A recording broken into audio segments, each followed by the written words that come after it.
कैसी अवस्था। जी हाँ, हम लोग अभी कक्षा 9 के रसायन विज्ञान का अध्याय 1 हमारे आसपास के पदार्थ पे चर्चा कर रहे हैं। इसका आज का जो टॉपिक मेरा है, गैसीय अवस्था। गैस पदार्थ की हम लोगों ने पढ़ा है, पदार्थ की 3 अवस्थाएं होती हैं। पदार्थ की ठोस अवस्था, गैस अवस्था, द्रव अवस्था और गैसीय अवस्था। तो पिछली कक्षाओं में हम लोगों ने चर्चा किया था ठोस की अवस्था और द्रव की अवस्था। आज हम लोग देखते हैं गैस की अवस्था के बारे में। तो गैसीय अवस्था की चर्चा करने से पहले हम लोग पदार्थ की जो गैस की अवस्था होती है उसको समझने का प्रयास करते हैं। आपके पास आप देखे होंगे एक गुब्बारा, जिसमें आप क्या करते हैं तो मुंह से हवा फूंकते हैं, या गुब्बारे वाला जो आता है उसके पास में एक पंप होता है, वो पंप से पंप करके हवा को भर। तो वो गुब्बारा जो खाली था उसमें जो गैस भरा जाता है, तो उस गैस में क्या होता है? तो गैस में उसमें जो गैस होते हैं, उन गैसों के, जैसे वातावरण में गैस होता है ना, ऑक्सीजन होता है, नाइट्रोजन होता है।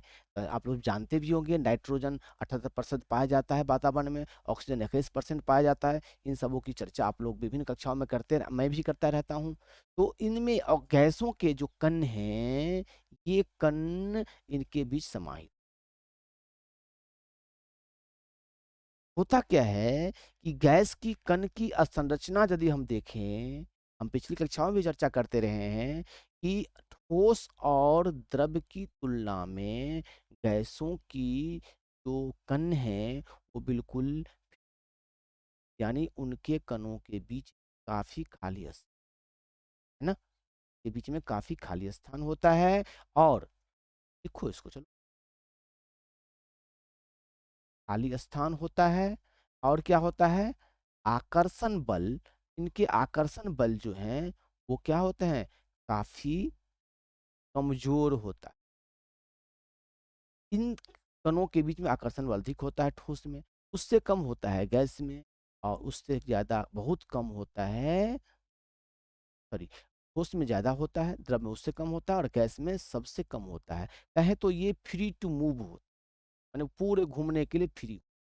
इसमें गतिज ऊर्जा भी ज्यादा होती, गतिज ऊर्जा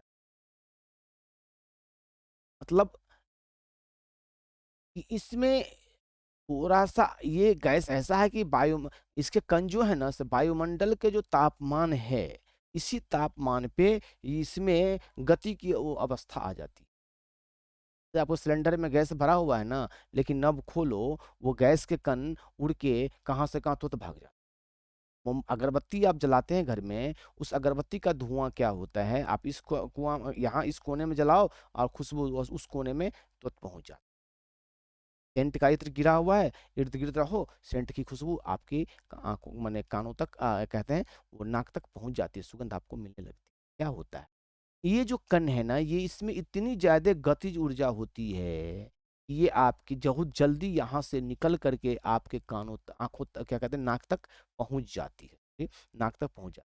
ऐसा क्यों होता है कि इन कणों के बीच में खाली स्थान होता है, इन कणों के आकर्षण बल जो है वो कमजोर होता है, और इनमें गति ऊर्जा बहुत ज्यादा।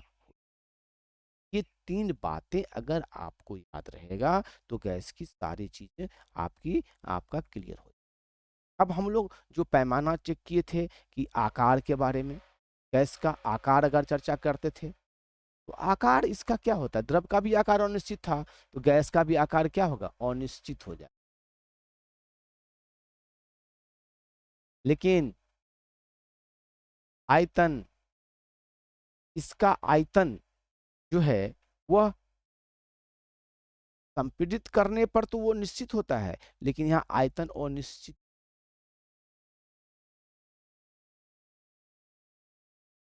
कहने का मतलब यहाँ अनिश्चित का मतलब समझो। ठोस को किसी बर्तन का आयतन तो हम माप सकते हैं, लंबाई चौड़ाई ऊंचाई के आधार पर माप लेते हैं।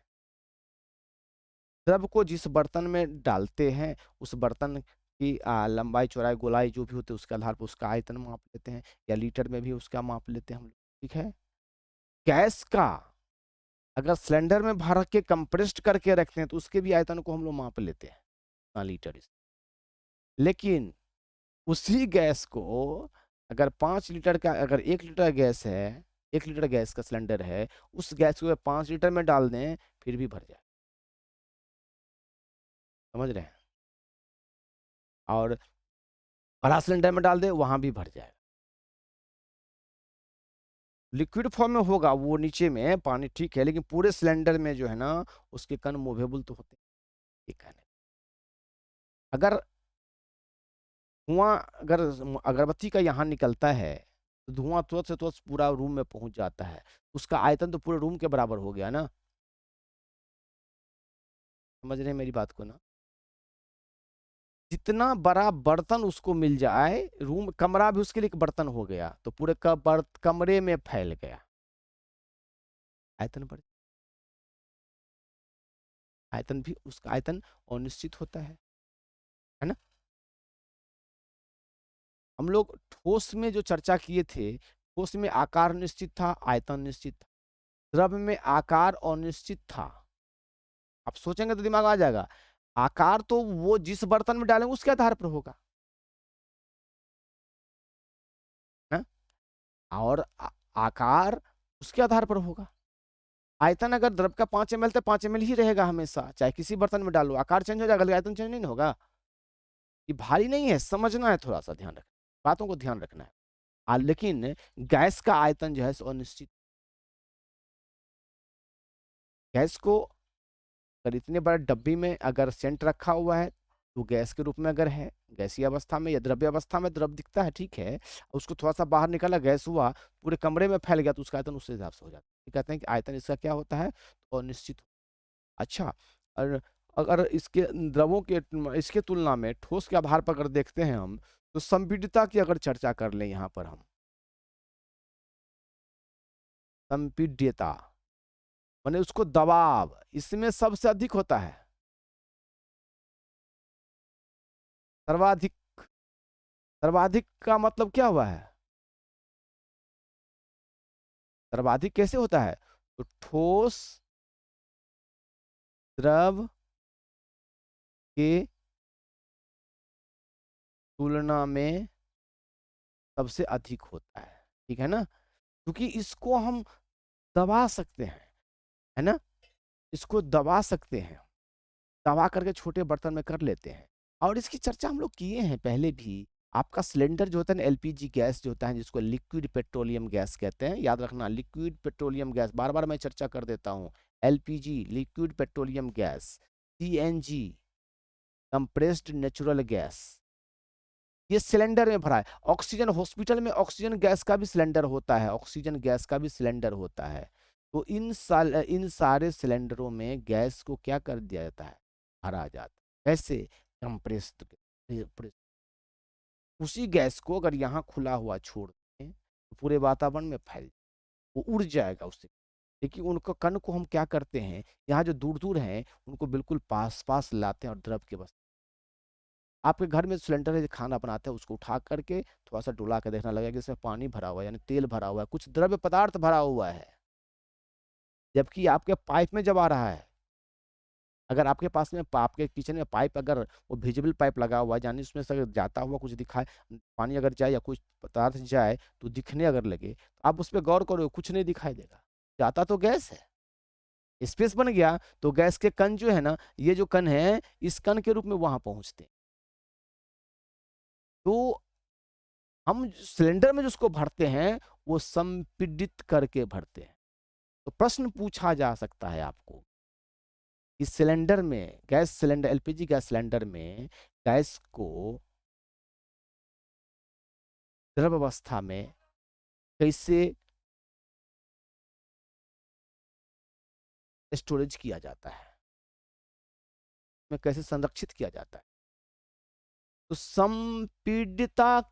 संपीड़न के कारण द्वारा उसे रखा जाता है। मतलब एक पिस्टन, एक सिस्टम होता है जिससे प्रेशर से उसमें हम भरते हैं, तो दबा के उसमें घुसाते हैं, ये समझिए, है ना। तो एलपीजी गैस सिलेंडर में, एलपी, इसको आप नोट भी कर लो, अच्छा रहेगा मेरे ख्याल से। एलपीजी गैस चीज थी, तो उसको हम लिखा देते हैं, जस्ट अभी लिखा ही देते हैं, है ना, अच्छा रहेगा। एलपीजी गैस का जो है, वो अगर हम एलपीजी गैस के बारे में हम यहाँ नोट करा दें, गैस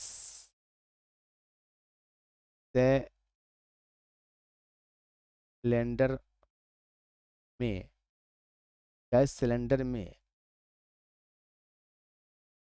गैस गैस सिलेंडर में गैस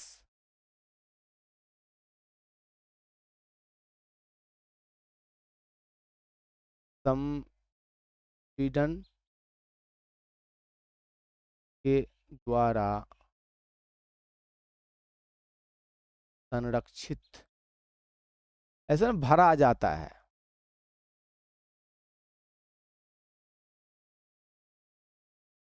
किया जाता है।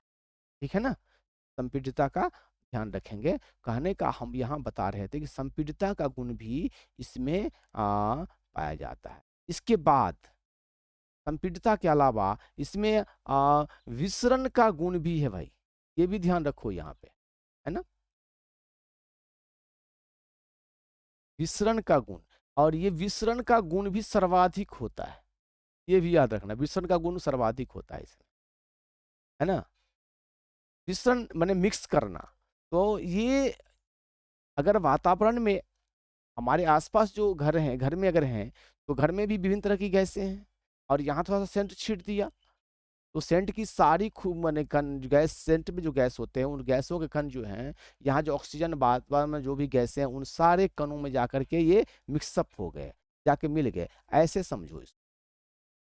यहाँ ऑक्सीजन के कण है पहले से, और इन्हीं कणों के बीच में हम लोगों ने क्या किया, तो और एक सेंट को सेंट के कुछ बूंद यहाँ हम लोगों ने गिरा दिया। ठीक है, अब ये बूंद गिरा दिया, विभिन्न कणों से बना है, ये कण जो है सो फटाफट फटाफट फटाफट जो है वो आकर के पूरे वातावरण में यहाँ तब हो जाता है। ये गुण, विसरण का गुण ठोस में ठोस और द्रव के तुलना में सबसे ज्यादा हो।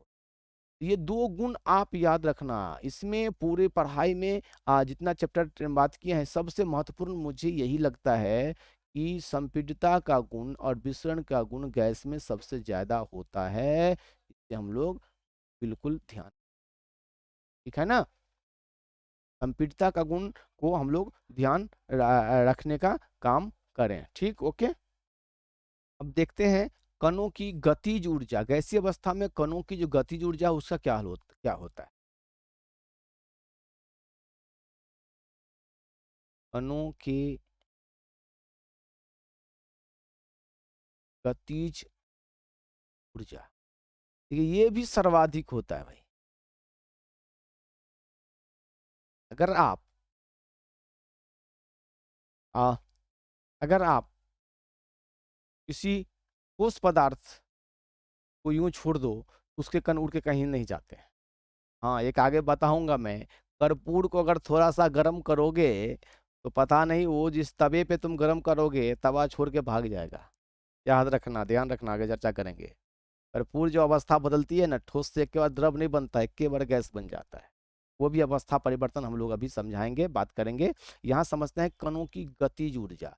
तो कण के जो गतिज ऊर्जा वो ठोस में बहुत कम होता है, नहीं के बराबर मान के चलते, द्रव में गति ऊर्जा थोड़ा ज्यादा होता है, इसीलिए गति ऊर्जा ज्यादा होती है तो बहाव उत्पन्न, तरलता आ जाती है, तरलता बहाव उत्पन्न होता है, गति ऊर्जा। ठीक है, तो और लेकिन गैस में सर्वाधिक होता है, तब तो ये यहाँ से वहां मूव करने के लिए तैयार हो जाता है ना। तो विसरण के गुण के कारण, विसरण का गुण होता है, तो उनके कण मिक्स हो जाते हैं, कहीं से कहीं विसरित कणों में जाकर मिक्स कर जाते हैं। और ये विसरण का गुण क्यों आता है, ध्यान दो यहाँ पर, गतिज ऊर्जा के कारण ये विसरण के गुण आते हैं, गतिज ऊर्जा के कारण विसरण के गुण तो यहाँ तीन चीज लगभग जुड़ा हुआ है, संपीड़ितता, विसरण का गुण और गतिज ऊर्जा। संपीड़ितता दबा करके उसके कणों को एक जगह पास में पास लाया जा सकता है, एक गुण। दूसरा, इनके कण फ्री होकर कहीं भी जाकर मिक्स कर सकते हैं, विसरण। ये और ये जाने का जो काम होता है, ये कैसे क्यों होता है, कहीं से कहीं चला जाना, ये गतिज ऊर्जा इसमें ज्यादा होती। अगर थोड़ा सा गर्मी दे दी, तापमान बढ़ा दिया, तो इसकी गतिज ऊर्जा और ज्यादा बढ़ जाती है ना। ये गतिज ऊर्जा कि इनका ज्यादा होता है। अब देखो, खाना बनता है आपके घर में, तो खाना का सुगंध फैलने का कारण क्या है? ये आपका प्रश्न पूछा जा सकता है, आपके परीक्षा में आ सकता है इस प्रश्न को, तो हम लोग इसका जवाब को भी लिखना हो सकता है। प्रश्न अगर पूछ दे, थोड़ा सा देख लें इस प्रश्न को, कि खाने का सुगंध कैसे फैल एक चीज और समझो ना, गर्म खाना जो है ना, वो आपको गर्म खाना क्या होता है कि घर में अगर खाना बन रहा है तो फटाफट आपको उसकी खुशबू मिल जाती है, लेकिन ठंडा खाना पड़ा उसकी खुशबू नहीं मिल पाती। तो गर्म खाना क्यों ठंड मने गर्म खाना की खुशबू आपको क्यों मिलती है? क्योंकि आज पदार्थ जो उसमें मसाला डालते हैं, तो मसाला डालने पर तापमान के कारण वो गैस अवस्था जो उसकी परिवर्तन होती है, वो गैसीय कण जो हैं, वो तापमान के गतिज तापमान देने से गतिज ऊर्जा बढ़ती है, और उस गति ऊर्जा के कारण वो वहां से उड़ के भाग जाता है, दूसरी जगह पहुंच जाता है। तो हम दूर में, तो वहां हमारे नाक तक पहुंच जाती है, हमें खुशबू आने लगती है। मसाला डालते हैं, नहीं, खाने की खुशबू के लिए मसाला डालते हैं, स्वादिष्ट के लिए भी, तो उसके कुछ कण गैसीय अवस्था में बदल जाते हैं, या उसके जो कुछ कण हैं वो उसमें जब गर्म करते हैं तो उसमें गति ऊर्जा बढ़ जाती है। ये समझिए गतिज ऊर्जा बढ़ जाना। आप ऐसे तो, यदि अगर आपका ये बर्तन है, इसमें खाना पक रहा है और इसमें कोई पदार्थ आप डालते हैं, और यहाँ जब तापमान बढ़ाते हैं, तो तापमान वृद्धि करने पर पदार्थों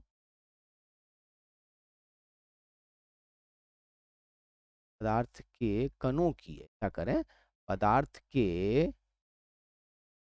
पदार्थ के कणों की गतिज ऊर्जा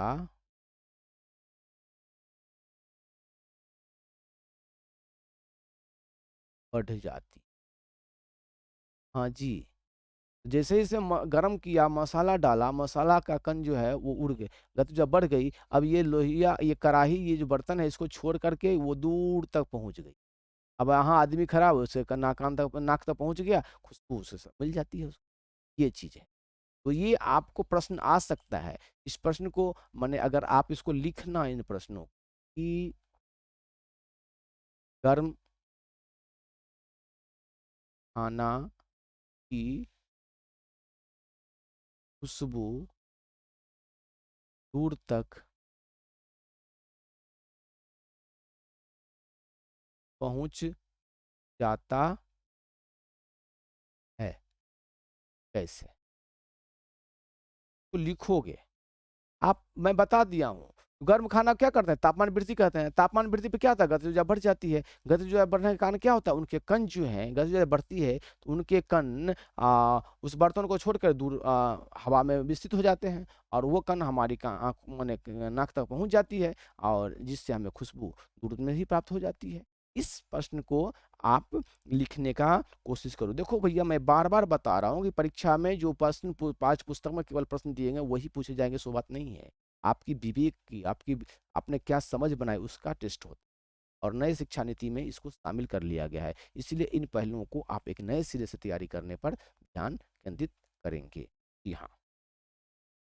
एक और हम लोग ये देखने का काम करते हैं कि गतिज ऊर्जा के बारे में समझे, और हमें समझना चाहिए कि गैस दबाव भी उत्पन्न करता है। गैस के गुण ना, गैस का दबाव, यानी गैस दबाव भी उत्पन्न करता है। तो गैस दबाव कहाँ करती है, तो बर्तन के दीवार दीवार पर दीवार दीवार पर बर्तन के दीवार पर पड़ता है। यानी इस बर्तन में अगर गैस को भरोगे तो ये कण जो घूमने की गति जो इतनी है इसमें कि इस बर्तन के इस दीवार पर जो धक्का लगाने लगता है। ये चूंकि द्रव है, अगर सपोज करते हैं एक सिलेंडर है ना, इस सिलेंडर में अगर गैस भरा हुआ होता है तो यहाँ एक नॉब होता है। कभी कभी सुनते होगे आप कि सिलेंडर ब्रस्ट कर जाता है, फूट जाता है। कैसे फूटता है भैया? इसमें जो गैस है ना, ये गैस के कण जो है ना, ये कण इनकी दीवार पे यहाँ पे धक्का लगा रहा है, इस पे जोर मार, चारों दिशाओं में, यहाँ भी मारता है, यहाँ भी मार, अगर कहीं भी कमजोर परत मिल गया तो वहां से तोड़ दे सकती गति सिलेंडर ब्रस्ट करने का। देखो, मैं हर परिदृश्य को जो आपके पाठ्य पुस्तक में दिया हुआ है या अन्य उदाहरणों के माध्यम से हम आपको समझ विकसित करते हैं कि प्रश्न जहां से भी पूछा जाए आप अच्छा। क्यों ये ब्रस्ट क्यों करता है? सिलेंडर ब्रस्ट क्यों करता है? तो गतिज ऊर्जा के कारण ब्रस्ट करता है, फटता है सिलेंडर का फटना, गतिज ऊर्जा। प्रश्न पूछेगा आपको सिलेंडर का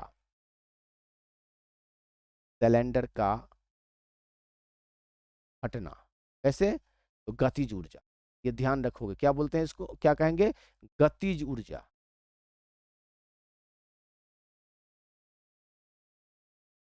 दिमाग को याद कराओ, दिमाग को। ये कण जो है ना, इनके दीवार पे धक्का लगाता है, ये अगर कमजोर रहा तो इसको फाड़ देता है, इसीलिए ब्रस्ट कर जाता है। तो गैस दबाव भी बनाता है बर्तन की दीवारों पर, वो दबाव बनाता है, इससे भी हम लोगों को ध्यान रखने की आवश्यकता है ना? चलिए अब हम लोग इसके प्रश्नावली को देखने का काम करेंगे।